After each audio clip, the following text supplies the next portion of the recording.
no damn business praying. No, pray to a God outside of yourself is to pray to the devil. You ain't got no damn business praying. No fucking way. Right. You need to ask yourself, yo, the Most High God in me, which is a part of the same Most High God, because we are the same people. I'm the manifestation of the Most High God. I need this done.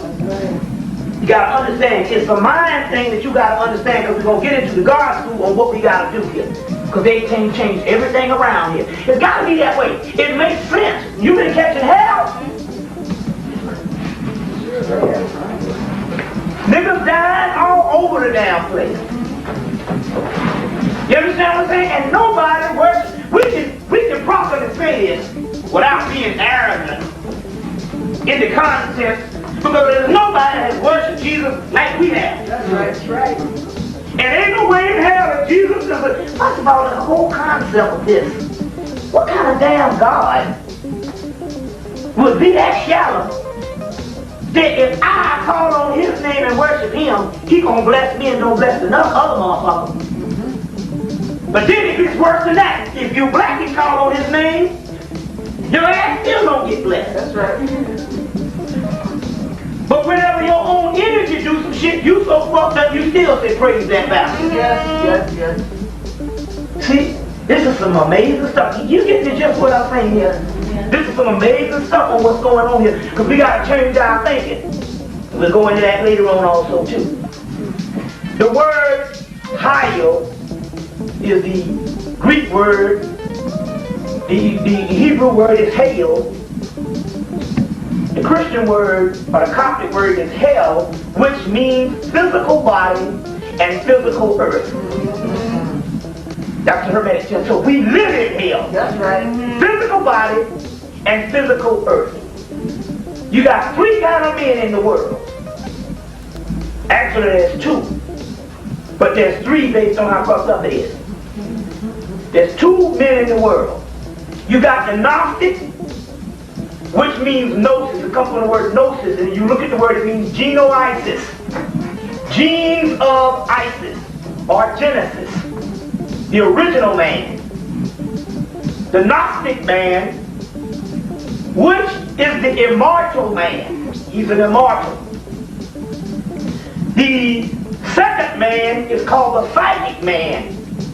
It is the Gnostic man, or the ancient black man with a spirit, but is dead because he don't have no damn knowledge. And this is coming out of the text done in 1945. In Biblical Layton's the Gnostic scriptures, Biblical Layton. The second man, so you only got two, but we got a confusion going on. We got the man that know what time it is. And basically, that's just us in this room and a few other black people in the country that know that we God, that really understand the concept of this, which we are immortals, basically, what we're talking about here. And then you have the second man, which is called a hylic. Comes from the word hyl. A hylic is a physical entity with no soul, and just occupies this realm alone. So the sister asked the question, do we reincarnate back and forth in white bodies? Hell no, we don't do that. That's a hylic. We don't reincarnate in hylic bodies. Your complexion can be that of white, but you still black.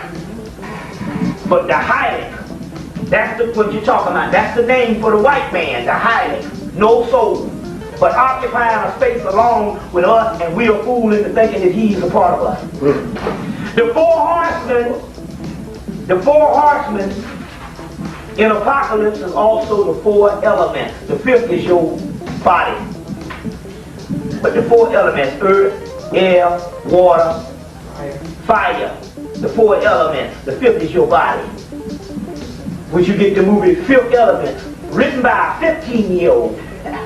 Ain't that a bitch? We run around this shit thinking we educated, and they got crackers. This cracker over in France, 15, wrote that movie, and it's one of the best movies of the year.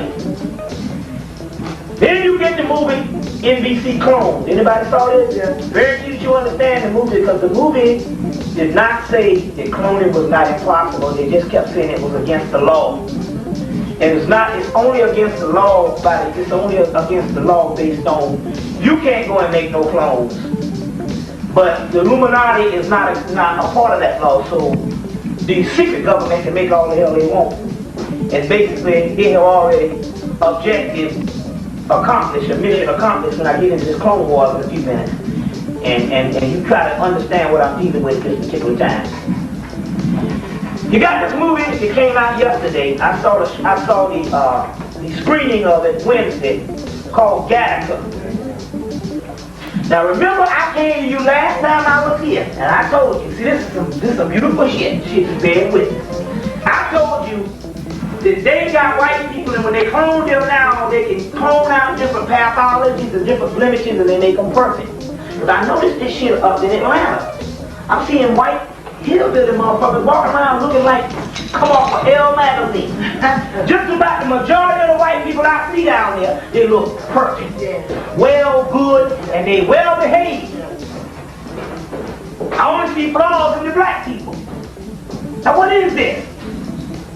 Skin beautiful. But then, just like I told you, they can do all that based on cloning and genetic engineering. White women got asses. Yeah. You see this shit? Yeah. White women, skinny, waist, got a booty like a sister. That's all the genetic engineering shit. You see what I'm saying? Go see the movie Gattaca. Because in the movie Gattaca, there's a war going on, or there's a whole society broke up on two people. The God-born children, who are media workers, janitors, dishwashers, and low jobs in society. But determined on how you go up the ladder is based on when you a baby. They genetically take action. They say, okay, he's a baby. You go, so they say one baby was born on a Riviera, which means born in the back of a Riviera Buick. So that was a God-born child. But they had a second baby, this family, this woman, and they said, we're gonna take this one to the genetic center. So they said, so they got my man, they got black people in the movie, they got my man Blake Underwood. He said, yeah, this baby here gonna have a heart attack or so and so at a certain thing, so we're gonna take that out. He gonna have asthma, so and so, we're gonna take that out. We want him to be a little bit taller, so we're gonna put that in. So they should alter your genes to make the perfect human. And these are the ones that work in the society. And this is what they're doing now with this whole cloning shit. You gotta go see the movie where they say all they need is some hair, some blood, some skin, some cells that you lose about a couple of millions every day. That's right. And you understand, you gotta see the movie because that's what's going on. And that's an extension of the Clone Wars. Go see Gattaca. You know, it's all that. Okay, let's go on. Which gets us to the most important part of the election, but certainly not the most interesting. But we have to deal with this particular part at this particular time before we go on. And we got to go into the history of this particular part. You know basically the history of cloning because I told you in 1945, basically you had an occult science of the entire, since 1877, these crackers have been into our science heavy, which is 100 years. So in the 1930s, all of the occult, or what you would call the secret societies all over the earth, came together to converge together to create the master race because they were mutating. And they did this in World War II Germany and threw on a war just to throw everybody off and pay for the shit. And to make excuses about the Jews that they used to do the shit with. But the key is this. Now, in order to do this, we must go into the history of Elijah Muhammad so you can understand the importance of this man and why this whole thing went down.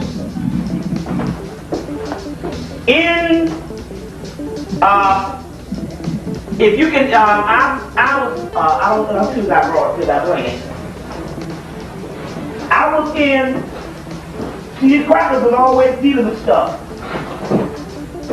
I'm always in a used bookstore and I ran up on this book Meditations on Muhammad and Alicia.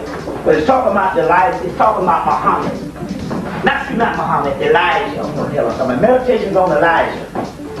Anyway, in this particular book, it explains that his people are going to be killed. So he has to come to the people and live amongst the people and give the people a series of warnings.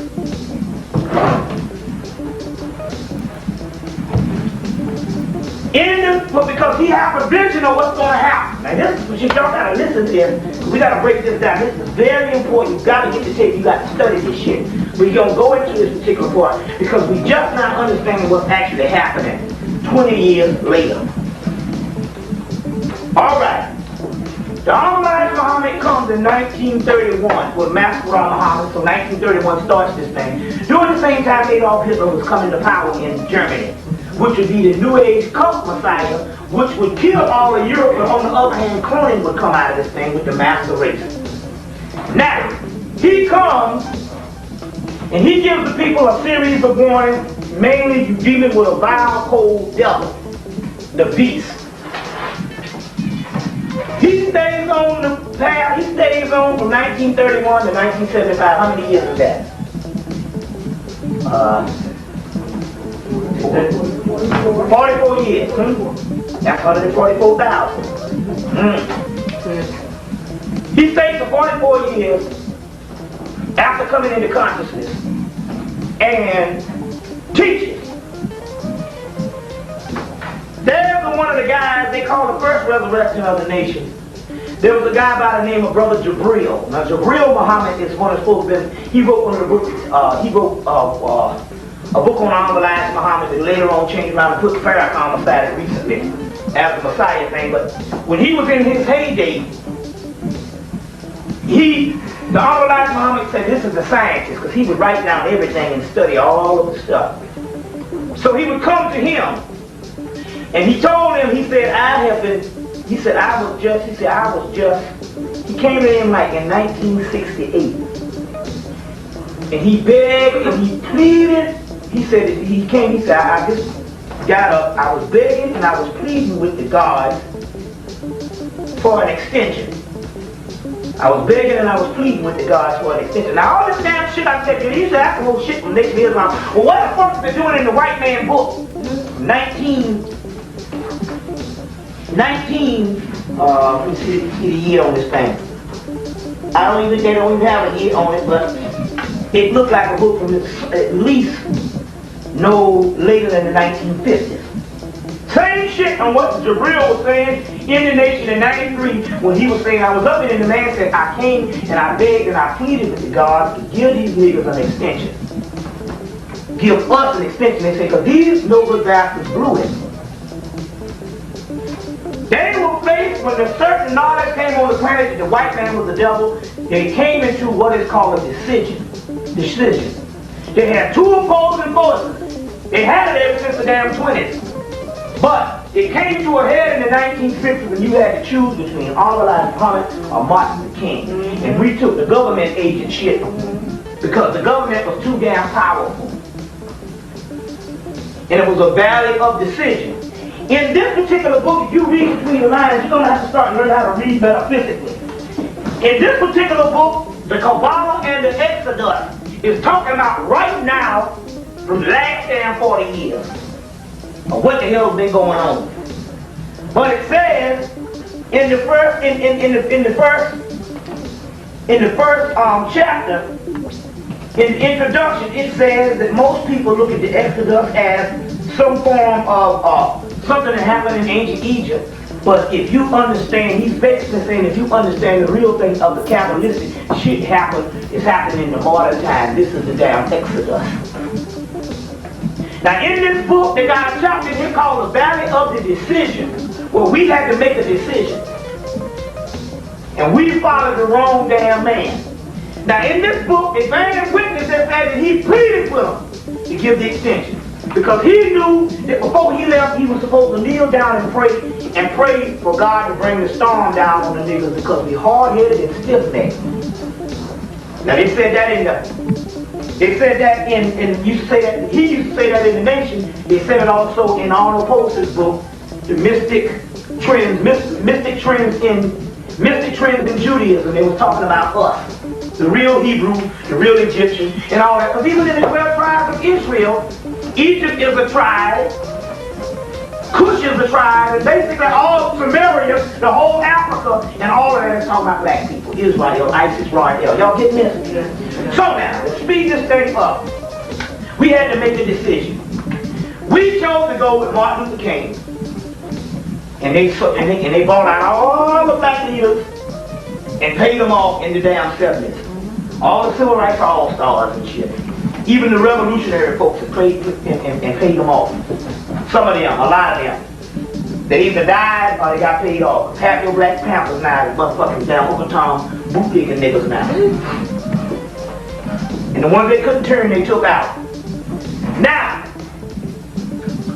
we had the valley of the decision. In this, we had to choose between what we were going to deal with because there was a storm coming on. Now, we understand that he was on the podium in 1973 when he had a vision and he said, oh, it pains me to see what they're going to do to you. Well, in my lectures, I was thinking was all the hell we went through with the crack and the AIDS and the gang warfare and all that shit. But what I didn't realize was this. During the same time of what he was talking about, in 1971, same year that they put out the movie on Honorable Elijah Muhammad starring Sidney Poitier, Brother John, a young filmmaker by the name of George Lucas had already completed his 1968 or 1969 short film called THX. Okay. 20th Century Fox, I think Warner Brothers, when he got out, Warner Brothers came and gave him the money and he made a longer version of THX. It's in the video stores now. And it's about it's a real strange movie.